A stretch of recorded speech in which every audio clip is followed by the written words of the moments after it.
លោកសាស្ត្រាចារ្យឈិននេះគឺជាពិន្ទុពិតរបស់ឆាវឡានពិន្ទុពិតរបស់ឡាននាងនិយាយមួយបង្កាច់គេពិន្ទុនេះច្បាស់ជារបស់នាងខ្ញុំគឺជាជ័យលាភីលេខ1ទូទាំងប្រទេសជាជ័យលាភីពិន្ទុពេញយិនឯងរករឿងឆ្អែតឬនៅលទ្ធផលរបស់ឡានកន្លងមកពួកយើងបានឃើញផ្ទាល់នឹងភ្នែកនាងប្រឡងអន់បំផុតក៏មិនដែលក្រោម100ពិន្ទុដែរអញកុំបំផ្លាញក្តីអាណិតដែលខ្ញុំមានចំពោះឯង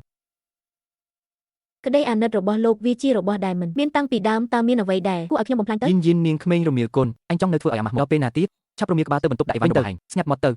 សិស្សឈ្មោះឆាវយិនទោះបីជាខ្ញុំមិនស្គាល់នាងប៉ុន្តែខ្ញុំជឿជាក់លើឈិនយេង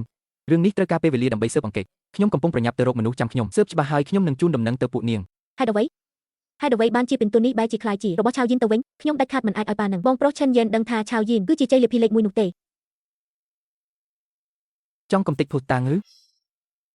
លោកសាស្ត្រាចារ្យឈិនខ្ញុំមានវិធីមួយអាចបញ្ជាក់នៅនឹងកន្លែងថាអ្នកណាជាជ័យលាភីពិតឬខ្លាំងម្យ៉ាងទៀតពួកយើងបានស្គាល់គ្នា3ឆ្នាំមកហើយ3ឆ្នាំលោកគឺជាអាមនុស្សលបមកចង់ធ្វើជាស្និទ្ធស្នាលនឹងលោកសាស្ត្រាចារ្យឈិនពេលនេះមានប្រយោជន៍អ្វីលោកសាស្ត្រាចារ្យឈិនសូមលោកមេត្តាជួយស៊ើបអង្កេតឲ្យច្បាស់ផងលោកសាស្ត្រាចារ្យឈិនសូមណែនាំខ្លួនសារជាថ្មីខ្ញុំគឺយិនកូរ៉ុកនាងគឺយិនកូរ៉ុកស៊ូកំពូលអ្នកគណិតវិទ្យាដែលអង្រួនពិភពលោកកាលពី3ឆ្នាំមុនតាមពិតគឺជាឆាវយិនអ្នកប្រុសតែងតែចាត់ទុកយិនកូរ៉ុកនេះជានិមិត្តរូបនឹកស្មានមិនដល់ថាជាសត្រូវស្លាប់រស់របស់ខ្លួនសោះចប់ហើយមួយជីវិតនេះអ្នកប្រុសច្បាស់ជាត្រូវគេសង្កត់ក្បាលងើបមុខមិនរួចទេមើលទៅលោកសាស្ត្រាចារ្យឈិនមិនដូចនេះលោកចេញលំហាត់ចុងក្រោយមួយទៅអ្នកដែលធ្វើមិនចេញគឺជាអ្នកដែលកុហកហើយលំហាត់ចុងក្រោយព្រះឲ្យឆាវយិនមីស្រីថោកទាបនេះចង់ឲ្យខ្ញុំអាម៉ាស់មុខនៅទីសាធារណៈមិនឃើញមជុំមិនស្រក់ទឹកភ្នែកតោះប្រកួតជាមួយវាកូនជាជ័យលាភីពិន្ទុពេញធ្វើឲ្យវាខ្លាយជាតម្លៃតបស្នងចំពោះភាពរងំខ្លាយរបស់វាទៅតែជីកញ្ចាស់លោកចង់យកខ្ញុំទៅអាំងលើភ្លើងមែនទេបានខ្ញុំនឹងដាក់លំហាត់ចុងក្រោយមួយឲ្យពួកនាង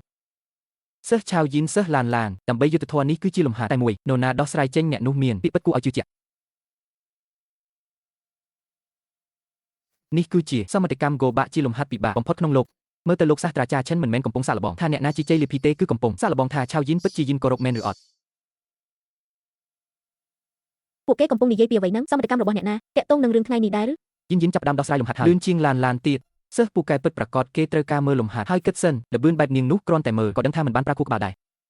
ឆាវយិនពេលនេះសរសេរបាន2ឃ្លាហើយឥឡូវចូលឃ្លាទី3ហើយដែលជាឃ្លាចុងក្រោយដែលបានផ្សព្វផ្សាយជាសាធារណៈអ្នកប្រុសអ្នកនាងឡានក៏ចាប់ផ្ដើមដោះស្រាយលំហាត់ដែលហើយគំនិតដោះស្រាយរបស់នាងហាក់ដូចជាដូចគ្នាបិទនឹងសិស្សឆាវយិនតែម្ដងភ័យរឿងអីអ្វីដែលផ្សាយជាសាធារណៈមានតែ3ឃ្លាប៉ុណ្ណោះបើចាប់អារម្មណ៍គណិតវិទ្យាដឹងរឿងនេះជារឿងធម្មតាវិធីបញ្ជាក់ឃ្លាទី4បានចេញមកហើយសមត្ថកម្ម Go Back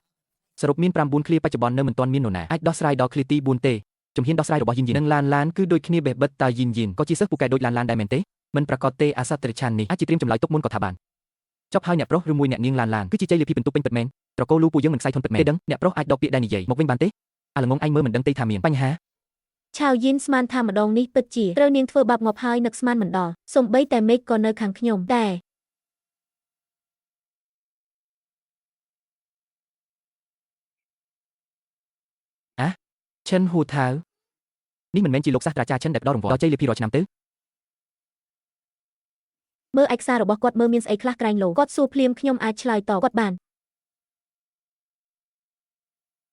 ស្អីគេនឹងវៃចប់ហើយយកទូរស័ព្ទថតយកតែម្ដងទៅចាំមើល2 3ដងទៀតនឹកស្មានមិនដល់ថាឲ្យខ្ញុំត្រូវចំលំហាត់ឆាវយិនតួឯងឆ្លាតយ៉ាងណាក៏មិនអាចឈ្នះខ្ញុំបានដែរនេះគឺជាជំហានទី5ហើយអ៊ីមែលដែលខ្ញុំទទួលបានថ្ងៃនេះគឺយិនកូរ៉ុកបានដោះស្រាយជំហានទី5អីចឹងសោះសួរយិន